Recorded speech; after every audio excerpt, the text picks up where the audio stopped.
Ladies and gentlemen, thank you very much for joining us here for this very important occasion.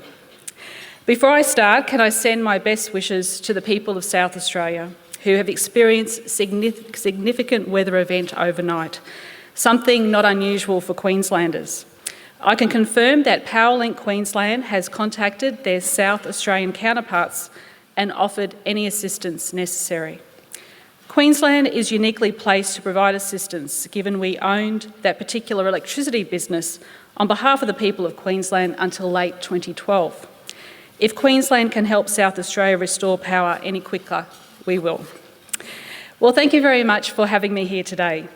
It's always a wonderful opportunity to discuss all the great things we are doing as a state, but also address some of the challenges that we face. I firmly believe our opportunities outweigh our challenges, and I think there's a mounting body of evidence that backs us up. I've said it before, in almost every sector of the economy, if you could be anywhere, you'd be right here in Queensland.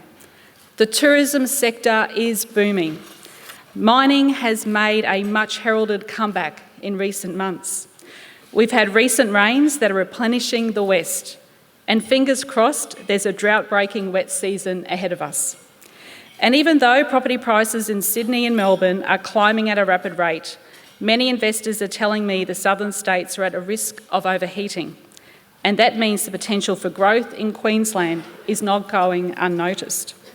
Even still, last week, REIQ reported the median house prices in Brisbane at a record $630,000.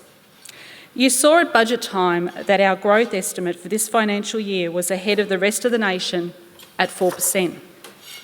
Recently, we saw the state final demand figures for the June quarter record strong growth, powered largely by public infrastructure investment, with the strongest quarterly growth since December 2009, which shows that our plan is working. When you combine this domestic growth with exports, we can all expect some positive economic momentum for Queensland. We also said our revenue estimates would be conservative, and that is proving to be the case. Coal prices are above Treasury estimates, which not only means more investment and a better future for the mining sector, but it potentially means extra revenue for our state coffers as well. We're also seeing strong evidence of a recovery in agricultural exports. Global sugar prices have reached a 4-year high, which is great news for Queensland given we produce 95% of Australia's raw sugar, the majority of which is exported. The value of cotton exports has increased by 54% over the year to July. Wheat exports are up 97%, chickpea exports up 30%, and the export of beans up 25%. And as I said earlier, our tourism sector is thriving. Operators are telling me, especially in the far north, it's the best tourism season they have seen in a decade. Last night, I had the opportunity with some of my cabinet colleagues to have dinner with the board of Star Entertainment and the consortium, and their enthusiasm for the Queen's Wharf precinct and all of the opportunities for tourism across Queensland is simply overwhelming. And it's easy to see why. Data released by Tourism Research Australia recently showed 11% in international visitation growth over the 12 months to June, generating $5.1 billion in overnight expenditure. Brisbane and the Gold Coast had the largest international visitation numbers on record. There was also a huge increase in visitor expenditure of more than 20% in the Whitsundays and tropical North Queensland. In fact, when I've been up in far North Queensland, they've said, Premier, don't send us any more international flights. We don't have the accommodation to put people in. So if there's any investors out there, think Cairns and far North Queensland. We're also seeing our cruise ship industry ramp up. For the first time, Queensland recorded more cruise ship visits than any other state in the nation, with passenger numbers up by 100,000 on the previous year. A record 329 cruise ships visited Queensland, according to the Australian Cruise Association's Economic Impact Assessment of the Cruise Industry in Australia report. We have done we have done what we can to help facilitate higher tourist numbers, especially through securing additional flights into Brisbane, Cairns and the Gold Coast that will bring 500,000 more visitors to Queensland and $350 million a year. We are attracting even more visitors by increasing funding for destination marketing, airline attraction and support for our tourism operators to connect with customers online. And in November, the Tourism Minister and I will be launching a brand new marketing campaign to lure even more tourists to Queensland, so watch this space. All this activity means the big investors are looking to us closely, with $12 billion worth of tourism-related infrastructure on the books, meaning more jobs for construction workers as well. And as I like to point out as often as possible, the NAB Monthly Business Survey Business Confidence Index, the indicator used by economists around the country, has Queensland leading mainland Australia. In fact, we've been on top since July last year, coinciding with the delivery of our first budget. Deloitte's recent infrastructure report tells a tale of its own, that Queensland has a pipeline of more than $180 billion worth of public and private infrastructure on the books. That's more than New South Wales and twice that of Victoria. And while unemployment rate seems a bit stubborn, jobs growth is evident. 41,500 since the last election. We also have a budget in surplus. We have lower debt levels in our two budgets, and we have methodically gone department by department, keeping a tight rein on expenditure while acknowledging previous cuts to frontline services and beginning this task of restoring them around our state. As we promised, we have returned the focus to the front line with a record health budget of $15.4 billion and a record education budget of $12.9 billion, and a big congratulations to both Minister Cameron Dick and Minister Kate Jones. These are huge portfolios that they are making sure that the reforms are happening and that people across Queensland, no matter where they live, are getting the vital education and health services that they need. So what have we done? We have employed 1,940 extra nurses, 650 extra doctors, nearly 480 extra health professionals, 940 extra teachers and teacher aides, 300 extra police, 54 extra paramedics, 44 extra firefighters, and we have 166 more child safety workers than we had 2 years ago, and we will employ another 47 by the end of the year. And I'd like to publicly acknowledge the work of all of my ministers for the work that they have been doing in their portfolios. It has often amused me that much of the commentary over the last 18 months seemed to suggest that a new government's agenda should be implemented in the first 5 minutes and the results of that should be apparent immediately. Unfortunately, it's that kind of short-term thinking that has proved troublesome for previous governments.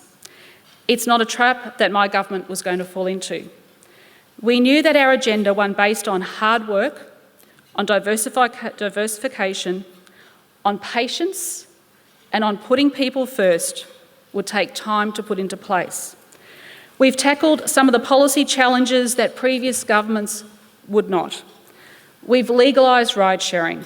We've begun a much-needed review into trading hours, and we are actively chasing interstate businesses to relocate to Queensland through our Advanced Queensland Industry Attraction Fund. I firmly believe that we are now starting to see the benefits. Even the CCIQ acknowledged recently that there has been a turnaround in the economy. Friends, our policies have focused on the traditional sectors, but I think in many cases they are as strong now as they've ever been. But we've also focused heavily on diversification. And you must have been living under a rock if you haven't heard either myself or my Innovation Minister, Leanne Enoch, speak about my Advanced Queensland agenda. In my view, with diversity comes opportunity and long-term strength. We've also looked at new ways of doing things and better ways of doing other things. The Deputy Premier has put in place a state infrastructure plan giving long-term certainty and guidance for infrastructure investment across the state. And next week, the Deputy and I will unveil a new government initiative in Townsville aimed at unlocking some of the economic potentials of our cities and our regions. The Treasurer is leading our market-led proposals framework and our Business Development Fund, two initiatives the private sector has really embraced. My Energy and Biofuels Minister, along with the State Development Minister, are helping Queensland become the renewable energy powerhouse we should have always been. And our biofuels sector is really starting to ramp up, and that's evident through the biofuels partnership we have signed with the US Navy, the first of its kind with any state government in Australia. And a few weeks ago, we announced that 6 new solar farms would be built here in Queensland, creating a brand new large-scale commercial solar industry in Queensland. And we are putting in place the building blocks for Queensland's workforce for the future. Nothing is more important than ensuring our workers and our young people have the skills our economy needs now and the skills that they need into the future. It doesn't get much coverage, but we have rescued TAFE as we promised we would, and we have poured millions of dollars into skilling Queenslanders for work and other training and employment programs. And while I don't want to harp on it, we are working hard to attract more federal investment to Queensland. We know that when all levels of government work together, good things can and do happen. We've seen it with the Moreton Bay Rail Link, which will open next Monday, and I'll be there along with the Transport Minister. The Gold Coast Light Rail Stage 2, and we're about to see it in Townsville with the new stadium. We hope to see it more with national road projects like the M1 and, of course, the Cross River Rail. We're not asking for special treatment, although we'd happily take it. We just want a fair go, and surely that's not too much to ask. And yes, while we have worked tirelessly to implement our economic agenda, we have balanced that with a progressive policy platform that aims to bring Queensland into the 21st century. The reality is this: the Goss, Beattie and Bligh governments did a great job dragging Queensland out of the 1950s, but they didn't finish the job. I'm proud to say that my government and the outstanding work of my cabinet, and particularly Attorney General Yvette D'Arth, is already one of the most reforming governments in Queensland's history. The facts back that up. We have implemented a more transparent political donations process, and we will have real-time disclosures in place by early next year. We have begun the process of reforming statute of limitation laws for victims of institutional child sexual abuse. This is the right thing to do. We have reformed alcohol-fuelled violence laws. We are delivering on our promise to remove 17-year-olds from adult prisons, something that's been put in the too hard basket for far too long. We campaigned for and we won a public referendum for 4-year fixed parliamentary terms. We have introduced the most comprehensive organised crime laws in the country, targeting all forms of serious organised crime, including those crimes including child sexual exploitation. We are tearing down gay panic defence laws. We have changed the age of consent, and we've introduced new laws and poured massive resources into reducing domestic and family violence in this state. Not bad for a minority government. Some of these reforms have been on government to-do lists for decades, but no one has got them done. We've either got them done or in the process of getting them done. And Queensland will be a better, fairer place for them. But despite the giant steps forward for our society and our economy, we know that there are many challenges. The economic growth enjoyed in some parts of the state isn't being experienced in others. In some sectors, traditional jobs have been lost. I've long acknowledged that, and our recent budget was designed to provide more job opportunities, especially in our regions, where they're really doing it tough. It was designed through statewide consultation. The consultation led to the $100 million Back to Work program. That, in just a really short period of time, has assisted 133 businesses employ more than 230 workers, and there's many more to come. That kind of positive consultation with my government will continue. In fact, next Tuesday, my cabinet will meet in Townsville. I will spend the entire week up there listening to local workers and businesses, hearing firsthand how government can help them and their families. Townsville and other regional areas are experiencing the transition I mentioned. We have seen significant turnover in the mining sector. We're witnessing the transition in the manufacturing sector. We've had one of the longest droughts in living memory, and construction is coming off a once-in-a-generation, if not once-in-a-century boom, thanks to the creation of the $60 billion LNG industry. These challenges have a ripple effect across the economy, impacting businesses, communities and families sitting around the kitchen table. This problem isn't unique to Australia, or indeed, it's evident in many parts of the rest of the world. Many nations have 2, even 3 or 4-speed economies. But what we are also seeing is economic instability, combined with what seems to be a constant flood of doom and gloom scenarios that are coming through our television screens on the nightly news. External factors like the threat of terrorism, the global refugee crisis, constant reports of conflict in the Middle East and instability in Eastern Europe. There's an unceasing torrent of confronting information that smothers positivity and cruels optimism. It's already manifested itself in several ways, both at home and abroad. Brexit is the classic example, as well as the rise of Donald Trump in the US. And here at home, with a record number of people lodging a vote with independents and minor parties, often with extreme right-wing views. We are living in what I like to term at times an era of discontent that is happening right around our world. It's a feeling in the community that is ripe to be taken advantage of by political opportunists, something we've seen happen overseas. And it's something from which Australia and Queensland is definitely not immune. It means that many people facing economic anxiety have those concerns exacerbated by other insecurities and uncertainties. And it can take little more than overly simplistic outrage to fuel those fears rather than finding a way forward. And you would have guessed by now I'm particularly talking about the re-emergence of One Nation. It's important to use the term re-emergence because we must remember One Nation has been around for almost 20 years. Election after election, they've run candidates and little has changed. Certainly their policies have not evolved.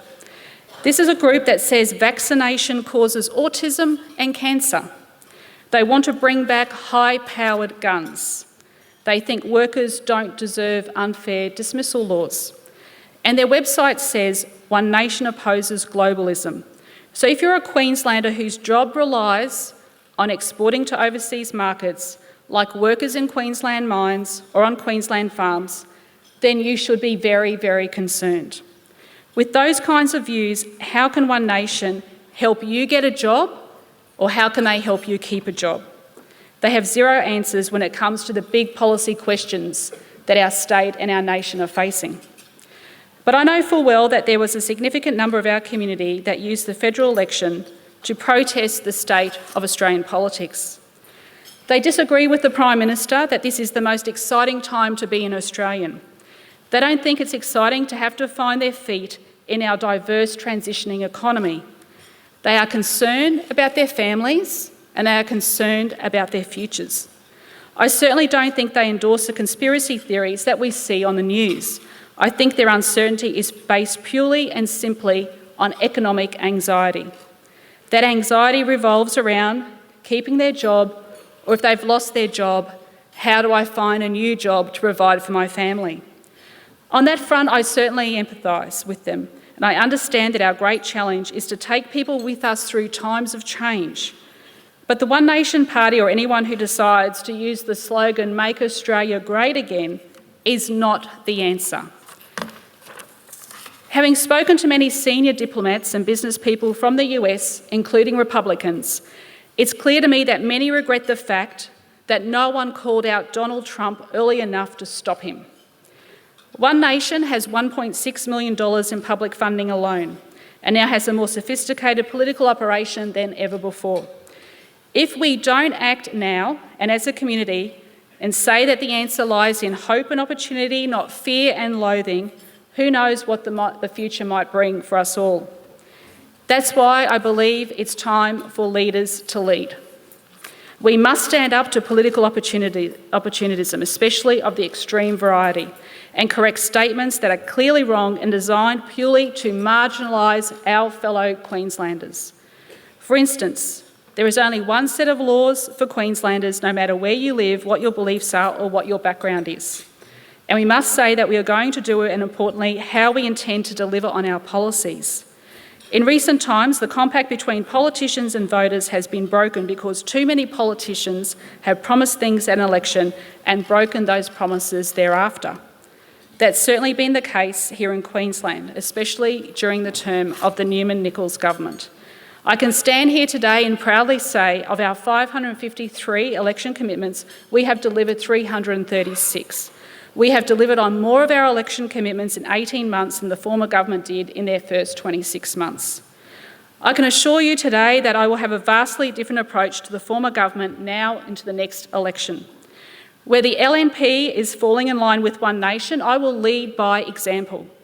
I will call out fear-driven politics when I see it because it is not in Queensland's best interests. I won't do deals with One Nation because it is not in Queensland's best interests. And I will not allow our trade and investment and the thousands of jobs that go with it to be put at risk because it is not in Queensland's best interests. For me, this is something that should be above politics and preference deals.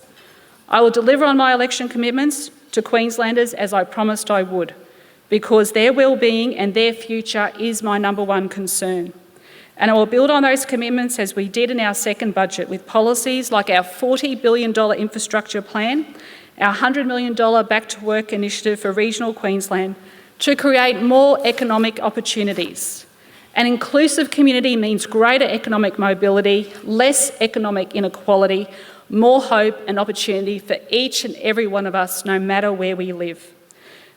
Friends, I promised Queenslanders I would lead a team that would rebuild our economy after 3 years of cuts without selling our major income-producing assets, and I have delivered that.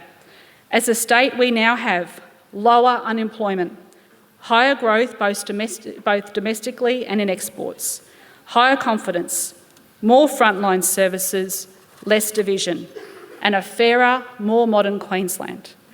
Our prospects are strong and our future is indeed bright. Queensland is a state that thrives on positivity and is renowned for the optimism of our people. There is a unique Queensland spirit out there. It's embedded in each and every one of us. We actually make time and effort to give people a hand up when they're going through tough times.